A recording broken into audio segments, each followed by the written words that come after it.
سلام، حالتون چطوره؟ توی این ویدیو میخوام بهتون یاد بدم که چجوری از گل خشکا توی بولت ژورنالتون استفاده کنین بدون اینکه خراب بشن یا تیکه تیکه و شکسته بشن. پس ویدیو رو دنبال کنین.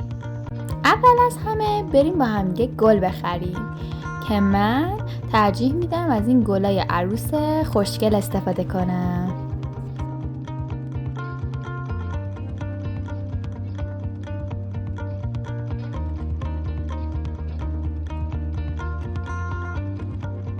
حالا نیاز داریم به قطورترین و بزرگترین کتابی که توی خونه داریم. یه قیچی برداریم و از گلا تیکه های کوچیک کوچیک بچینید.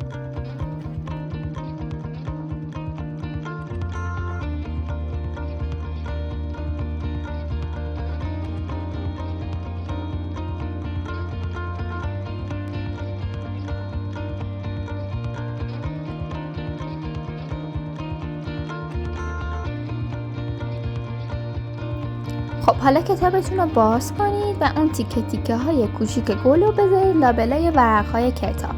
خب البته اگه صفحات میانیش باشه که خب خیلی بهتره. بذارید بمونه تا کاملا خشک بشه. 2000 years later. خب بعد از 2000 سالی که گذشت بریم ببینیم که گلای خوشگلمون در چه حالن. همونطور که میبینید خوش شدن کاملا، حالت کتابی و تخت دارن. بعد از اون احتیاج داریم به 2 تیکه کاغذ روغنی که راحت میتونن لوازم قنادی تهیهش کنیم. من ترجیح میدم با یه روغن سطحش رو دوباره چرب کنم. حالا میتونه هر روغنی باشه. من از روغن مایع معمولی استفاده کردم. روغن رو بریزین کف دستتون و کامل روی سطح کاغذتون ماساژش بدین.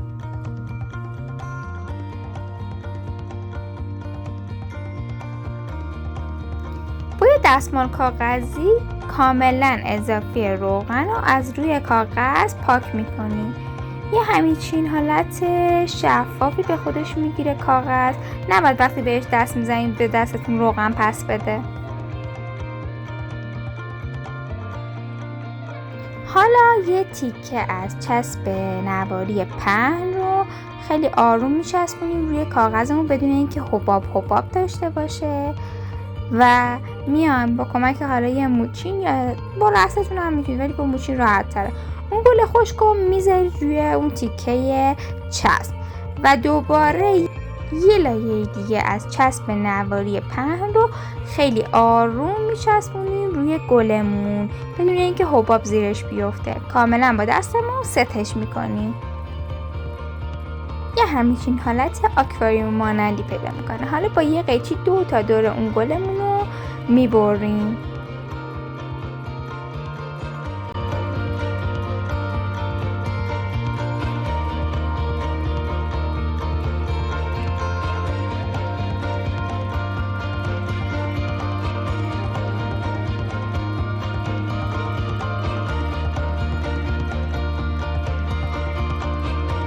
در نهایت شما یه استیکر گل خشکی خیلی قشنگ دارید.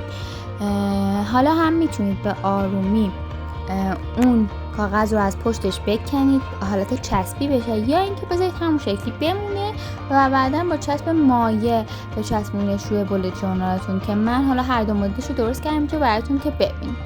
اینجا هم با چند تا گلبرگ گل رز و چند تا گل دیگه که از قبل خوش کردم استیکرهای جدید میسازم مثل همون قبلی.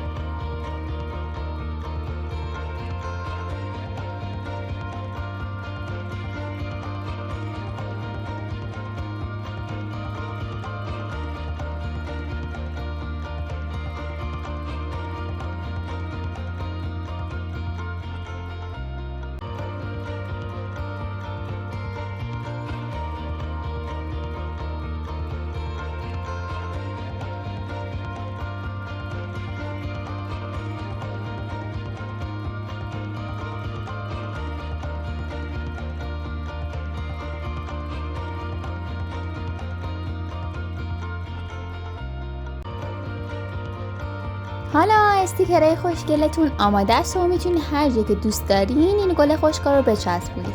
پس یادتون باشه هم میتونید اون کاغذ روغنی رو از پشتش بکنید، هم میتونید بذارید بمونه که اگه بمونه خب نگهداریش راحت تر دیگه، اون حالت چسبونکی رو نداره.